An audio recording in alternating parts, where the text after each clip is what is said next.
चलित बजेट हेब साधारण लोकों बजेट बजेट्र आकार हेब बड़ प्राक बजेट बैठक पर सूचना देते मुख्यमंत्री मोहन माझी। मुख्यमंत्री कहते बजेट पूर्व लोकों मतामत नि जनवरी 31 तारीख सुधा इमेल और व्हाट्सएप जरिया प्रस्ताव रखिबे साधारण लोक सबु वर्गों को दृष्टि रखी बजेट प्रस्तुत करा जिवो। गरीबों योजना आसिबा सह राजस्व वृद्धि हेब। शिल्प और पर्यटन क्षेत्र को मध्य गुरुत्व दिया जाउथबा कहते मुख्यमंत्री।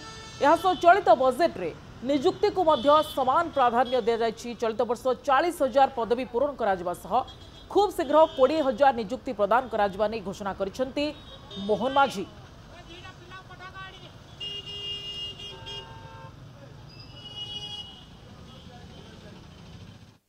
विशेष करिकी मु एथिरे आपण मानकु कहया पई चाहूची एथिरे बहुत समय रे बहुत प्रकार मत सब आसी थाए एवं से मत गुड़िक अति मूल्यवान थाए।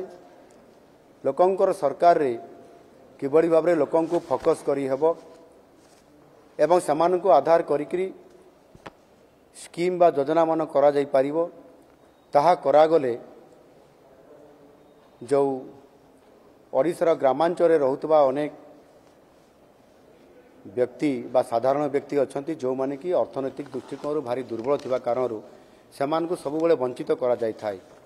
एणु या आधार करिकरी एबे जो योजना करा होती ताकू गुरुत्व दिया जाउची एवं सेथिरे विशेष करिकरी आपनकर जो बजेट प्रस्तुत करा जाउची से समय रे किबड़ी भाव रे राजस्व केमिति वृद्धि होई पारिबो एवं जेहेतु नुआ नुआ आम संकल्प पत्र अनुसार ताकू बजेट को प्राधान्य देवाई आमको पड़ुछि एवं सेथिपाई शिल्प क्षेत्र को गुरुत्व देवा सहित पर्यटन क्षेत्र को मध्य गुरुत्व दिया जाउछि।